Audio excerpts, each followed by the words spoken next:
Alright, listen up. Before anyone jumps into the comments screaming, Toyota is bulletproof, let me say this clearly. I went through NHTSA complaint data. I checked Consumer Reports reliability charts. I read Reddit threads from actual American owners. I looked at recall filings. This isn't opinion. This is pattern recognition.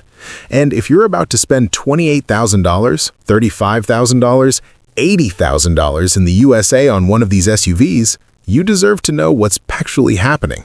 Because here's the problem.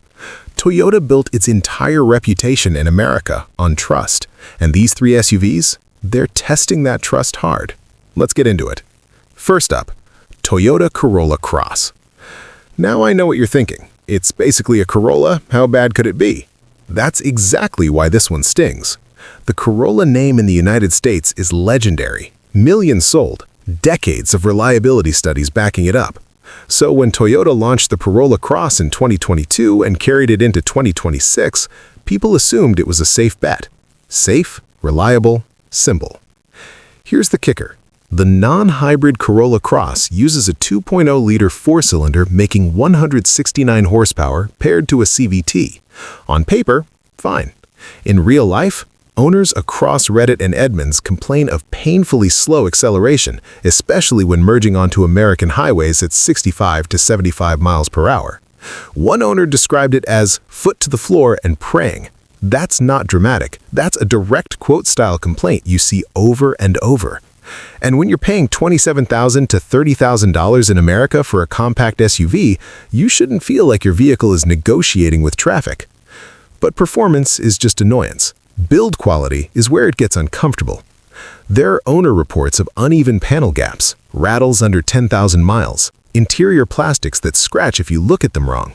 One 2023 owner reported suspension clunking before 15,000 miles. That's not normal Toyota behavior. Now let's talk recalls. In 2024 and 2025, certain Corolla Cross hybrid models were recalled due to a loose inverter bolt that could cause loss of drive power. Loss of power. In traffic. In America. That's not minor software inconvenience. That's a safety event. Consumer Reports reliability data shows the Corolla Cross scoring lower than traditional Toyota standards. Not catastrophic, but not Toyota legendary either. And that's the betrayal. You're not just buying transportation, you're buying the Toyota promise. And this one feels diluted. Bottom line, the Corolla Cross isn't horrible. It's just not what you think you're paying for. Now let's talk about the Venza. This one frustrates me more, because on paper, the Venza should be brilliant. Hybrid only, around 39 to 40 miles per gallon combined, smooth ride, starts around $34,000 and climbs past $42,000 in higher trims in the US market. It looks upscale, feels upscale at first glance. But here's what the brochures don't tell you. Owners consistently report infotainment glitches, freezing screens, Apple CarPlay randomly disconnecting, backup camera display failures that led to recalls affecting multiple Toyota models, including Venza. And look, tech glitches happen, but when they're happening at 8,000 miles, 12,000 miles, that's irritating. One NHTSA complaint describes the center display going black while reversing. Another mentions persistent hybrid system warning messages with no clear fix beyond software reset. That's the kind of issue that doesn't strand you. It just annoys you every single day. And annoyance matters when you paid $38,000. Consumer Reports reliability data for recent Venza model years shows average to slightly above average ratings, not standout, not exceptional, especially for a brand that built its name on near flawless consistency. Here's what really gets me. The Venza was discontinued after 2024 in the US and replaced by the Crown Signia. That tells you something. Sales weren't strong. Market response wasn't enthusiastic. It wasn't a disaster. It was just underwhelming. And in today's America, with this level of competition in the SUV market, underwhelming at $40,000 feels expensive. Point is, the Venza doesn't collapse. It just slowly disappoints.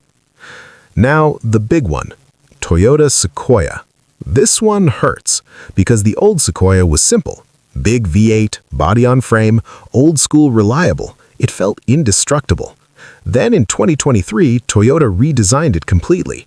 New twin-turbo 3.4-liter V6 hybrid system, 437 horsepower, 10-speed automatic. Prices starting around $60,000 and easily climbing past $80,000 in higher trims across the United States.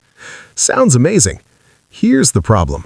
Multiple 2023 and 2024 Sequoia owners have reported transmission issues under 30,000 miles. One Reddit owner detailed a full transmission replacement before 27,000 miles. Covered under warranty, yes, but that's not something you expect on an $80,000 SUV. There are also complaints of drivetrain vibration at highway speeds. Some owners describe a shudder between 55 and 65 miles per hour that dealers struggle to replicate.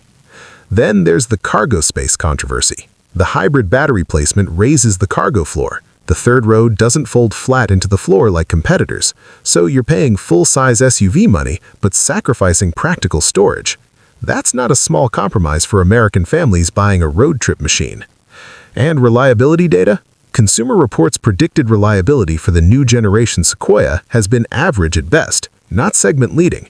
Combine that with recalls affecting backup camera systems across multiple Toyota trucks and SUVs, and the picture isn't bulletproof. Let me say something clearly. The Sequoia is not junk, but at $75,000 to $85,000 in America, not junk is not the standard. At that price, you expect dominance, confidence, zero drama. Instead, you're getting complexity. Twin turbos, hybrid systems, 10-speed transmissions, and complexity statistically increases risk. That's not opinion, that's mechanical probability backed by decades of automotive studies.